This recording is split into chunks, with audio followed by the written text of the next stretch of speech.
On the last episode of the Keepsake box, I was already seated when Melanie flopped down beside me. She flashed a guilty smile as she slid next to me on the bench. I returned the smile, but only to make her feel comfortable. After a few moments, Melanie blurted out, "I'm sorry." I wasn't expecting an apology, but I accepted it nonetheless. "It's okay," I said. Apparently, my acceptance made her more comfortable than I had anticipated. She asked if she could tell me something. Melanie had the look you have when you need to tell someone something before you explode. I imagine that's how I looked when I first started confiding in Sharon. "Sure," I said. "But," she exclaimed, "you have to promise to keep it to yourself." I told her that I wouldn't say anything. By that time, I was intrigued. There's nothing better than a good secret, right? Melanie leaned over and whispered in my ear. "I have a boyfriend," she said. I wasn't surprised that she had a boyfriend. I also wasn't surprised that it was a secret. Even though Ron's church was a lot more accepting than Grandma's, most Southern churches were still resistant when it came to teen dating.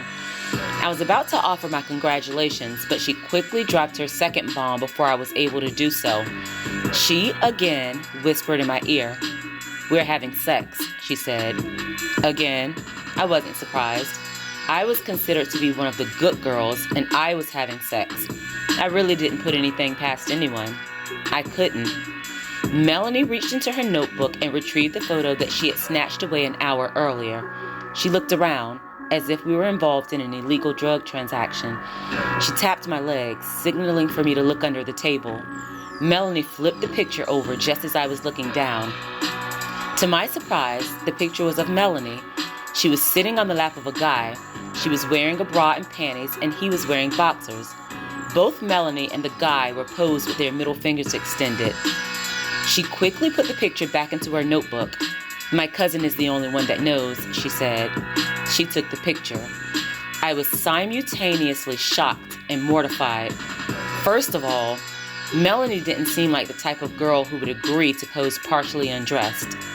Secondly, she wasn't with just any guy. She was with my guy. Melanie was with Ken. Chapter 16, Planting the Seed. Narrated by Shandora Warren. Music by Epidemic Sound. The next day moved incredibly slowly. It took a ridiculous amount of time for 3 o'clock to make its arrival. I was nervous, and I feared that Ron would sense my anxiety. I left a little early and sat at the park until Ken arrived. He approached me with his beautiful smile and delectable scent. I couldn't help but notice how gorgeous he was. "Snap out of it, Shelonda. You're on a mission and you can't afford to get distracted." I got right to business as soon as Ken sat beside me.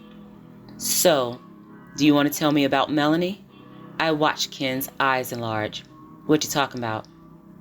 Now, I'm fully aware that Ken's reaction was a defense mechanism, or maybe even an inability to respond appropriately. Nonetheless, I was extremely bothered by his insinuation that my line of questioning was in any way off base. I was so very angry, but I tried to maintain my composure. I phrased the question differently, as if changing the verbiage would elicit a different response. "Who's Melanie?" Again, Ken denied any knowledge of Melanie's existence. By that point, I was finding it increasingly difficult to keep my feelings under wraps. The statistical probability of me maintaining my composure declined drastically in a matter of minutes. Unexpectedly, my eyes began to water. I had spent a tremendous amount of effort pretending not to care about anything, but in that moment, I was unable to keep up the facade. I turned to face Ken, still holding the tears in my lower eyelids. I very slowly and deliberately addressed him. "Ken, do not lie to me." In that moment, something broke inside of Ken. He buried his face in his hands and started shaking his head. He lifted his head and looked into my eyes. He was crying. I hadn't ever seen a guy cry before. Well, certainly not in an emotional setting. It threw me off a little. "I'm so sorry, Londa." Before I could process his words, my hands acted in fury on my behalf. I didn't even think about it. I just started hitting him. I saw the shock on Ken's face, and I wondered if my face mimicked the same sentiments. I hadn't ever struck anyone prior to that moment. I didn't even know I had that in me. Though shocked, Ken didn't reciprocate my violence. He didn't even try to stop me from hitting him. Instead, he continuously apologized and told me that my actions were justified. He was sobbing, and he looked incredibly sad. After my initial eruption of anger, I felt sorry for him. Yes, you heard that right. I felt sorry for him.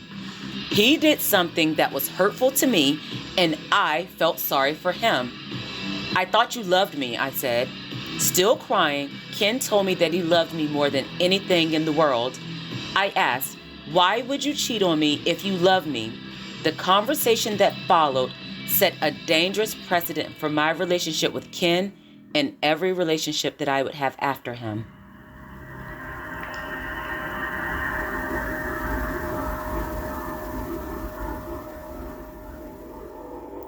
Ken verified that he had, indeed, had sex with Melanie 4 times. While he admitted to sleeping with her, he insisted that he didn't care about her. Ken admitted to meeting Melanie at a party and giving her a ride afterwards. He told me that she expressed an interest and gave him her phone number. Just as Melanie said, Ken verified that he hadn't contacted her until a month before I found out.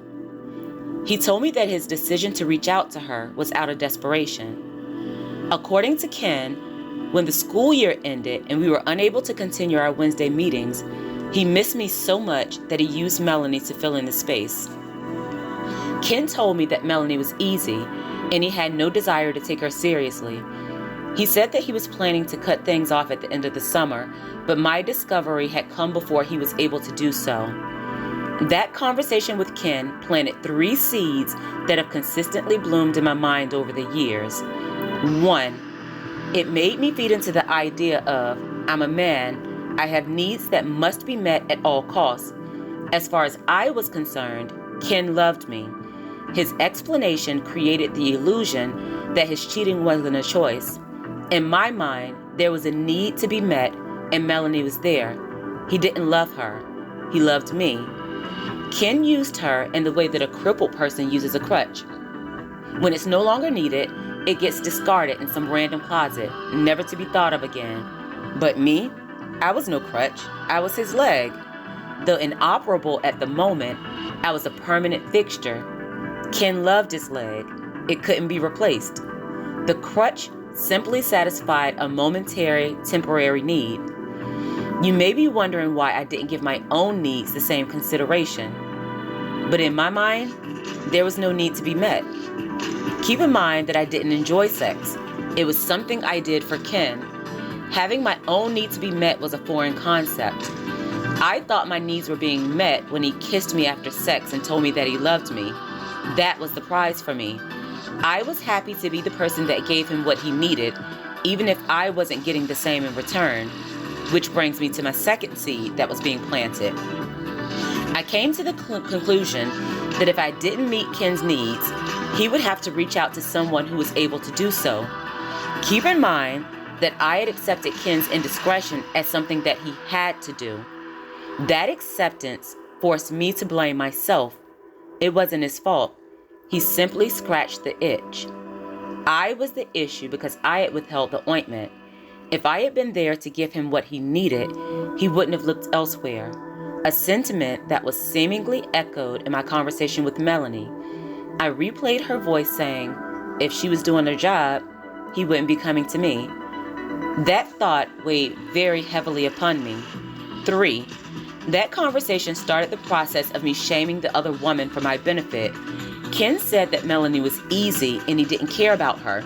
Somehow, his explanation made me feel that I was better than her.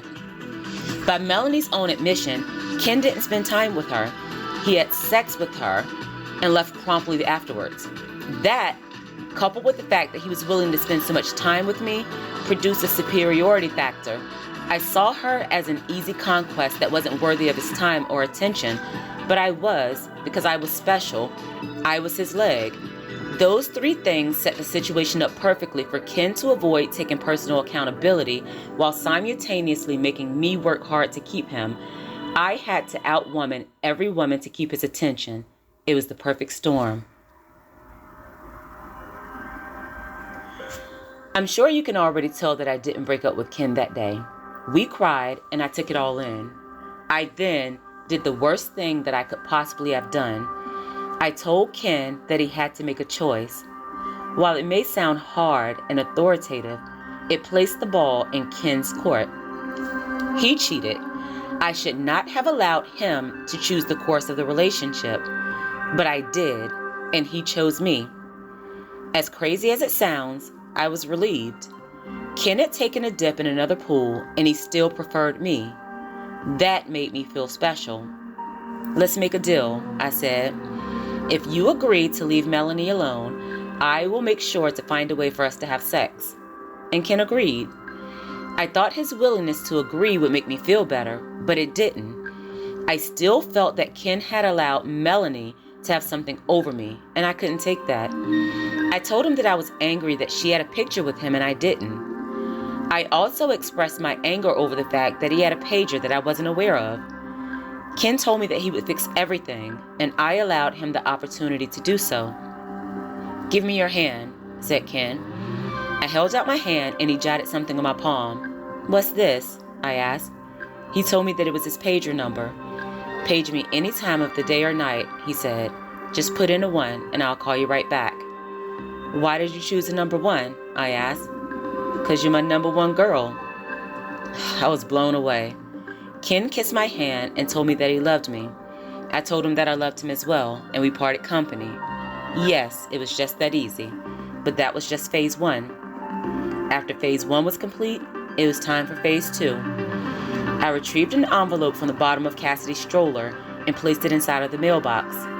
I went inside, wishing I could see Melanie's face when she got busted. Oh yeah, I forgot that part. Remember the day prior when I went into Ron's office to retrieve something? Well, I knew that Ron had contact information for all of the church members. I went in to retrieve an address for Melanie's parents. I wrote an anonymous letter informing them of Melanie's transgressions and letting them know where they could find the notebook that held her secrets. I trusted Ken to break things off with Melanie. Nonetheless, I decided to add another level of complexity, just in case. Not only would Melanie's parents not trust her alone anymore, but they would unintentionally level the playing field for me by destroying the picture of her and Ken. If I didn't have a picture with him, she certainly wouldn't either. If it came down to it, I'd deny it all, and she would assume that her cousin had snitched on her. I knew it was wrong, but it was worth it. When it came to Ken, it was always worth it.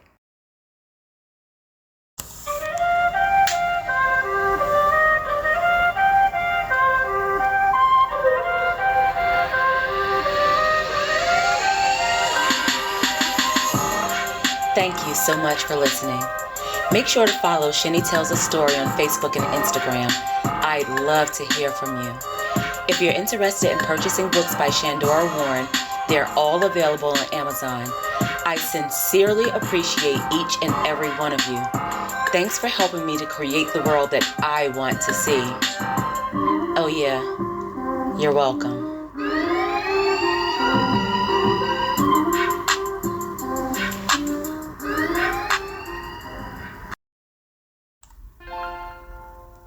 Shine, little girl.